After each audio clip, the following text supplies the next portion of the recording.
नमस्कार दोस्तों, learning IQ में आप सभी का स्वागत है। आज मैं आपके लिए लेकर लाया हूँ एसबीआई अप्रेंटिस का मॉक पेपर नंबर 4। ठीक है, जिसमें आज हम बात करेंगे 25 बेस्ट क्वेश्चंस की, जो कि एग्ज़ाम में आने के चांस बनेंगे। ठीक है दोस्तों, कल वीडियो इसलिए नहीं आ पाया था क्योंकि कल कुछ टेक्निकल ग्लिचेस हो गई थी, जिसके कारण वीडियो अपलोड नहीं हो पाया था। ठीक है, आज वीडियो आ रहा है और कल आएगा कंप्यूटर का। ठीक है, अल्टरनेट हम कंप्यूटर के चलते रहेंगे। एक दिन अगर एसबीआई की सीरीज़ होगी तो अगले दिन कंप्यूटर हम चलाएंगे। ठीक है, चलिए शुरू करते हैं आज का सेशन। पहला क्वेश्चन है, name the tennis player who has won French Open to equal Roger Federer's record 20 grand slam. उस खिलाड़ी का नाम बताइए जिसने रोजर फेडरर के 20 ग्रैंड स्लैम खिताबों के रिकॉर्ड की बराबरी कर ली है, करने के लिए फ्रेंच ओपन जीता है। तो आपका आंसर बनता है राफेल नडाल। क्या बनता है आंसर आपका? Rafael Nadal. राफेल नडाल ने जीता है फ्रेंच ओपन और ये उनका 20वां खिताब था। याद रखना 4 ग्रैंड स्लैम होते हैं: Australian open, French open, Wimbledon open और यूएस ओपन। ठीक है, ऑस्ट्रेलियन ओपन कितना जीता था? नोवाक जोकोविच ने, और महिलाओं में जीता था सोफिया केनी ने। फ्रेंच ओपन राफेल नडाल ने जीता और महिलाओं में जीता ईगा स्विटेक ने। विंबलडन इस बार नहीं हो पाया क्योंकि कोरोना वायरस महामारी के कारण। ठीक है, यूएस ओपन जो जीता था वो जीता था डोमिनिक थिएम ने और महिलाओं में जीता था नाओमी ओसाका। ठीक है, इसके अलावा एक एटीपी ओपन भी हुआ था और एक पेरिस मास्टर्स ओपन भी हुआ था। दोनों जीते थे डेनियल मेदवेव ने। ठीक है, याद रखना। Which of the following country China has signed an agreement to construct 700 megawatt Azad Pattan hydel power project? ठीक है, तो कौन हो सकता है? आपको पता ही होगा। निम्नलिखित में से किस देश के साथ चीन ने 700 मेगावाट आज़ाद पट्टन हाइडल पावर प्रोजेक्ट बनाने का समझौता किया है? तो आपका आंसर होगा पाकिस्तान। ठीक है, याद रखना। नेक्स्ट क्वेश्चन है, who among the following has launch प्रवासी रोजगार ऐप? प्रवासी रोजगार ऐप किसने लॉन्च करा है? याद रखना, सोनू सूद ने करा है। किसने करा है? सोनू सूद ने करा है। Railway board has announced that all the capitals of north eastern state will be connected to rail network by. रेलवे बोर्ड ने घोषणा की है कि उत्तर पूर्वी राज्यों की सभी राजधानियों को 2023 तक रेल नेटवर्क से जोड़ा जाएगा। यानी नॉर्थ ईस्ट के जितने भी कैपिटल है उनको क्या रेल नेटवर्क से जोड़ दिया जाएगा। कब तक? 2023 तक, याद रखना। ठीक है, 2023 से भारत में प्राइवेट ट्रेन का चलन शुरू हो जाएगा। ठीक है, जो 2023 से शुरू होगा, 2030 तक भारत जो होगा 10 ट्रिलियन की इकोनॉमी हो जाएगा। ऐसा बोला था किसने? डच बैंक ने। उसके अलावा 2030 तक एड्स को ख़त्म करना चाहता है मध्य प्रदेश। 2030 तक 100 जो मीट्रिक टन है कोल की, उसके उत्पादन का लक्ष्य रखा गया है। 2030 तक दुनिया का टारगेट है कि टीबी को मुक्त करना है, लेकिन भारत का टारगेट है कि 2025 तक टीबी मुक्त भारत किया जाए।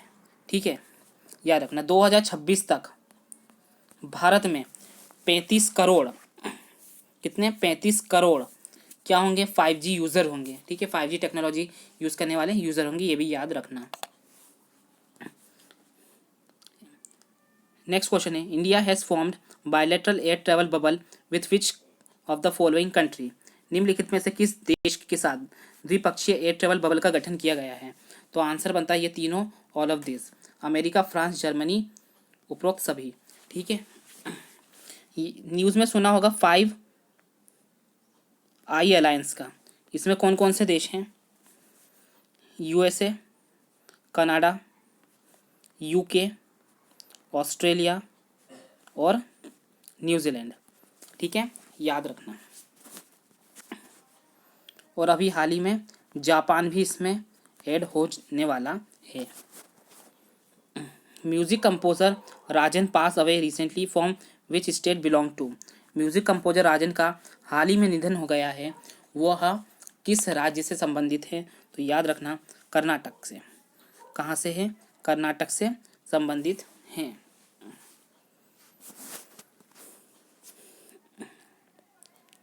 याद रखना, अभी बेंगलुरु में एक सर्वे हुआ था जहाँ पे बताया गया था कर्नाटक की राजधानी जो बेंगलुरु है, ठीक है, यही आपको आर्टिफिशियल इंटेलिजेंस में सीखना है आर्टिफिशियल इंटेलिजेंस, तो वो सबसे अच्छी सिटी मानी गई है। कौन सी? बेंगलुरु, ये बात बताई गई थी। Who among the following has been announced laureate of the United Nation 2020 national, ठीक है, नेल्सन रोहिल्ला मंडेला प्राइज। निम्नलिखित में से किसे UN 2020 नेल्सन रोहिला मंडेला पुरस्कार विजेता घोषित किया गया है? तो आपका आंसर जो बनता है वो बनता है मेरियाना वादियोनिस और मोरिसाना कोइथ, यानी A और B दोनों, ठीक है, याद रखना। Which of the following platform has launch shop with Facebook पे सपोर्ट? निम्नलिखित में से किस प्लेटफॉर्म ने फेसबुक पे सपोर्ट के साथ शॉप लॉन्च किया है? तो आंसर बनता है इंस्टाग्राम। क्या बनता है आपका? इंस्टाग्राम। नेक्स्ट क्वेश्चन है, who appointed as a MD CEO of the SBI general insurance? SBI general insurance के MD CEO के रूप में किसे नियुक्त किया गया है? तो आपका आंसर बनता है प्रकाश चंद्र कंडप्पाल, ठीक है। SBI लाइफ इंश्योरेंस के कौन है? तो SBI लाइफ इंश्योरेंस के हैं संजीव नौटियाल। SBI के कौन हैं? SBI के चेयरमैन जो बने हैं वो है दिनेश कुमार खारा, ठीक है। SBI के अभी हाल ही में MD बनाए गए हैं नए, उनका नाम क्या है? अश्वनी कुमार तिवारी, जो कि पहले SBI कार्ड के MD CEO हुआ करते थे। Next question, who has been named brand ambassador for India's first ever home grown professional badminton player transform? ठीक है, भारत के पहले घरेलू देसी पेशेवर बैडमिंटन ब्रांड ट्रांसफॉर्म के लिए ब्रांड एम्बेसडर किसे चुना गया है? तो आपको यह आंसर याद रखना है, चेतन आनंद को। चेतन आनंद को किसे क्या चुना गया? ट्रांसफॉर्म का ब्रांड एम्बेसडर चुना गया है। अगला सवाल है आपका, the decision to issue an in principle approval for setting up of a small finance bank will be taken. लघु वित्त बैंक की स्थापना के लिए एक सैद्धांतिक मंजूरी जारी करने का डैश द्वारा निर्णय लिया गया है। तो किसने? RBI। RBI के पास अधिकार है कि वही मंजूरी देता है यदि किसी को स्मॉल फाइनेंस बैंक खोलना है। नेक्स्ट क्वेश्चन है, what is an Indian depository receipt? भारतीय डिपॉजिटरी रसीद क्या है? जमा रसीद क्या है? ठीक है, तो आपका आंसर बनता है an instrument in that form of depository रसीद to create by an Indian depositor against the underline equity share of the issuing company. मान लो कोई विदेशी व्यक्ति है, वो भारत में, या विदेशी व्यक्ति है या कोई कंपनी है जो भारत की कंपनी की शेयर खरीदता है, तो उसको बदले में क्या दिया जाता है? आइडिया दिया जाता है ना, इंडियन डिपॉजिटरी रिसीट, ऐसा कह सकते हैं ना। जारीकर्ता कंपनी के अंतर्निहित इक्विटी शेयरों के खिलाफ एक भारतीय डिपॉजिटरी द्वारा बनाई गई डिपॉजिटरी रसीद के रूप में एक दस्तावेज। RTGS will be available 24/7 365 from, ठीक है, RTGS 24/7 365 कब उपलब्ध होगी? तो ये उपलब्ध हो चुकी है दिसंबर 14 2020 से। ये 24 घंटे 365 दिन शुरू आपको अवेलेबल करा दी जाएगी, ठीक है। याद रखना, जनवरी 2021 पॉजिटिव पे सिस्टम लॉन्च किया गया, किसके द्वारा? RBI के द्वारा, याद रखना। 50,000 के ऊपर के जितने भी ट्रांजेक्शन्स होंगे उसके लिए। Which is the Indian company to be which is the first Indian company to the listed on Nasdaq? Nasdaq पर सूचीबद्ध होने वाली पहली भारतीय कंपनी कौन सी है? तो आपका आंसर बनता है इन्फोसिस है, ठीक है। क्या है? इन्फोसिस है, ठीक है। नैस्डैक इन्फोसिस कब यानी कि लिस्टेड हुई थी? तो वो मार्च, इतिहास का सवाल है, ध्यान रखना, 1999 में लिस्टेड हुई थी, ठीक है। और उसकी स्थापना कब हुई थी? जून 2 1981 में, ठीक है। और ये पब्लिक लिमिटेड कंपनी कब बनी थी? 1992 में, याद रखना। कौन सी? नास्डाक। नास्डाक कहाँ का? ये है अमेरिका का स्टॉक एक्सचेंज है, जैसे भारत में बॉम्बे स्टॉक एक्सचेंज है और नेशनल स्टॉक एक्सचेंज है, उस तरह का, ठीक है। Next question, which among the following exact opposite of inflation? निम्नलिखित में से क्या मुद्रास्फीति के ठीक विरुद्ध है? तो वो है डिफ्लेशन। क्या है डिफ्लेशन? इन्फ्लेशन मतलब महंगाई, ठीक है। अब महंगाई कैसे बढ़ती है? डिमांड ज़्यादा, सप्लाई कम। ये लड्डू है, मान लो 3 लड्डू है, एक लड्डू की कीमत 2 रुपये है, ठीक है। अब लड्डू 3 हैं, अब मान लो कि ये 4 लोग आ जाते हैं मांगने। लड्डू कितने हैं? 3 हैं, और लेने वाले कितने हैं? 4। यानी कि डिमांड क्या है? ज़्यादा है, सप्लाई क्या है? कम है। बस ये कॉन्सेप्ट होता है, इसके अलावा कोई कॉन्सेप्ट नहीं होता है।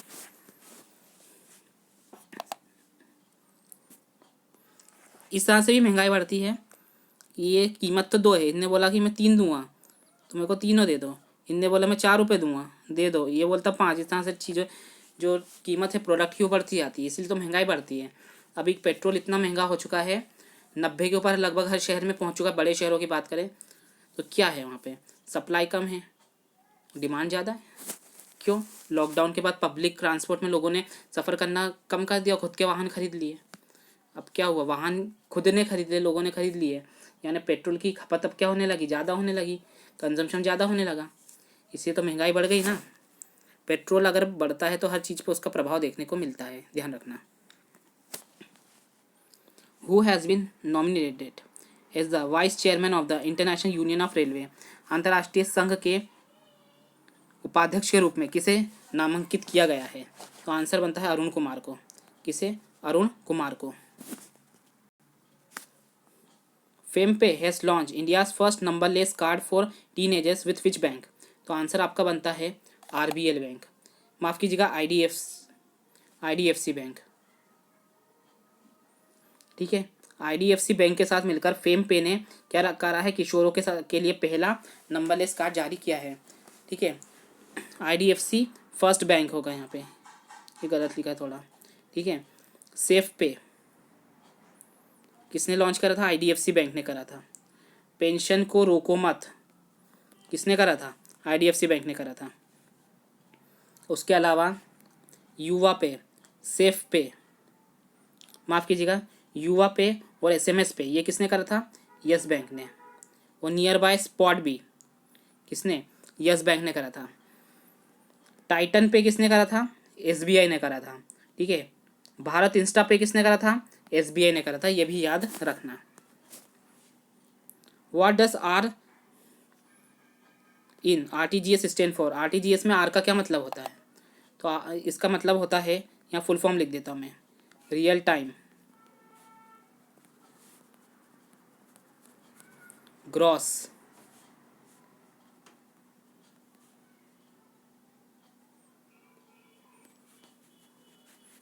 सेटलमेंट, ठीक है। रियल टाइम ग्रॉस सेटलमेंट मतलब आंसर क्या बनेगा आपका? तो आपका आंसर जो बनेगा बी आंसर बनेगा। क्या बनेगा? बी आंसर बनेगा, ठीक है, याद रखना। Next question, bank can undertake certain eligible financial service और एक्टिविटीज ईदर डिपार्टमेंटली और bye setting up subsidiary is called? Bank कुछ पात्र वित्तीय सेवाओं या गतिविधियों को या तो विभागीय रूप से कर सकते हैं या सहायक कंपनियों को स्थापित कर सकते हैं। इस प्रक्रिया को क्या कहा जाता है? तो इसे कहा जाता है पैरा बैंकिंग। क्या कहा जाता है? Para banking. अब देखो, अब बैंक का पता है क्या काम होता है? बैंक एक्चुअली कहलाता क्या है? कोई भी व्यक्ति होता है,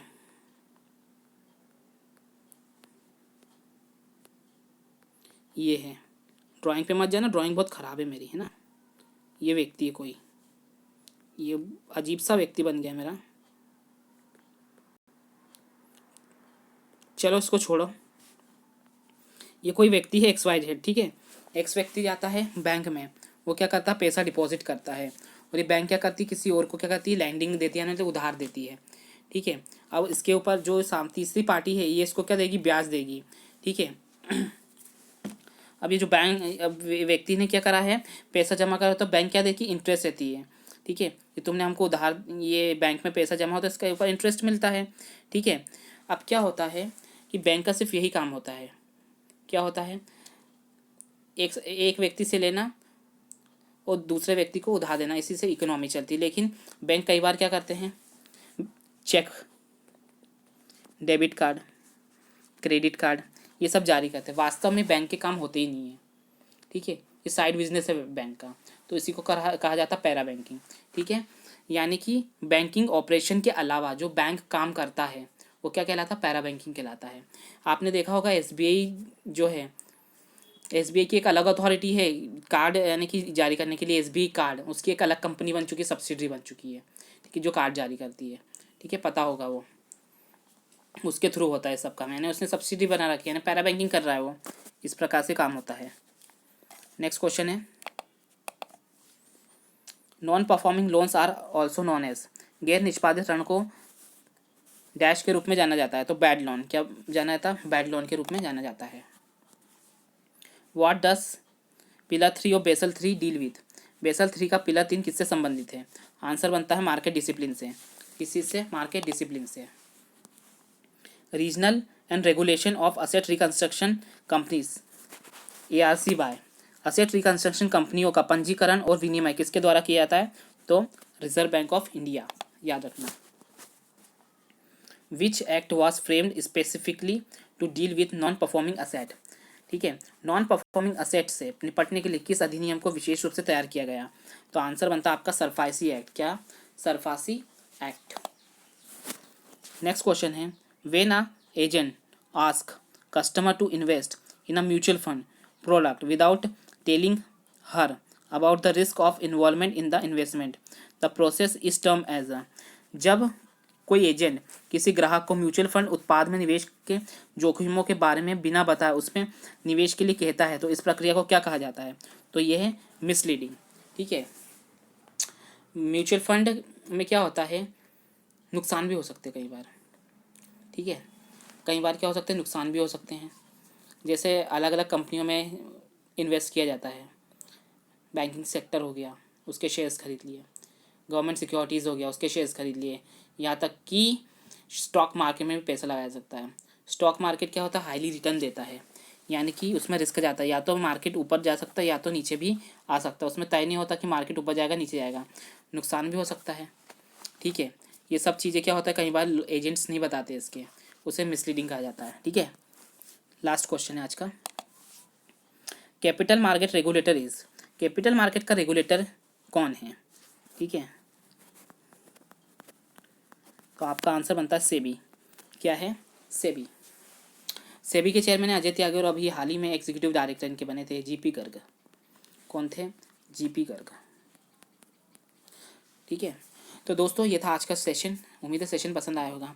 सेबी फेज़ 1 का रिजल्ट आ चुका है, ठीक है, बहुत सारे हमारे जो कैंडिडेट्स हैं हमारे चैनल के, उन्होंने यानी कि एग्ज़ाम क्लियर करा है, और जो जनरल अवेयरनेस था पूरा वही आया जो हमारे पिछले वीडियोस में हमने पढ़ाया है, सेम उसके बाहर कोई क्वेश्चन नहीं गया है। और कल होने वाला है SBI PO का एग्ज़ाम, देखते हैं पेपर कैसा आता है। जैसा पेपर SBI PO में देखने को मिला है ठीक उसी तरह का SBI अप्रेंटिस में भी देखने को मिलेगा, माफ़ कीजिएगा IBPS RRB PO का नेक्स्ट डे पेपर होगा, उसमें वही चीज़ देखने को मिलेगी। एक आइडिया लग जाएगा, जो लोग ECGC के लिए जाने वाले हैं, NPS के लिए जाने वाले हैं, SBI क्लर्क के लिए जाने वाले हैं, IBPS क्लर्क के लिए माफ़ कीजिएगा जाने वाले हैं मेंस के लिए, तो आइडिया लग जाएगा कि पेपर में क्वेश्चंस किस तरह के आ रहे हैं, ठीक है। और हम कल देखते हैं कि किस तरह के पेपर आते हैं, फिर हम लेकर आएंगे परसों SBI PO का जो क्वेश्चंस हो गए उनका एनालाइजर, ठीक है। तो दोस्तों ये था आज का सेशन, उम्मीद है सेशन पसंद आएगा। सेशन पसंद आए तो चैनल को सब्सक्राइब करें, चैनल का नाम क्या है, लर्निंग IQ, और अपने मित्रों के साथ शेयर करें, और वीडियो को भी लाइक करने को उन्हें कहें, ठीक है। और जो बच्चे बोल रहे थे RBI ग्रेड B की प्लेलिस्ट बनाइए, हमें उसका पढ़ना है, तो जो SBI अप्रेंटिस की जो 21 वीडियो की प्लेलिस्ट है वो देख लीजिए, अपडेटेड प्लेलिस्ट जल्द आपके सामने उपस्थित होगी, ठीक है। तो जय हिंद दोस्तों, धन्यवाद आप सभी का।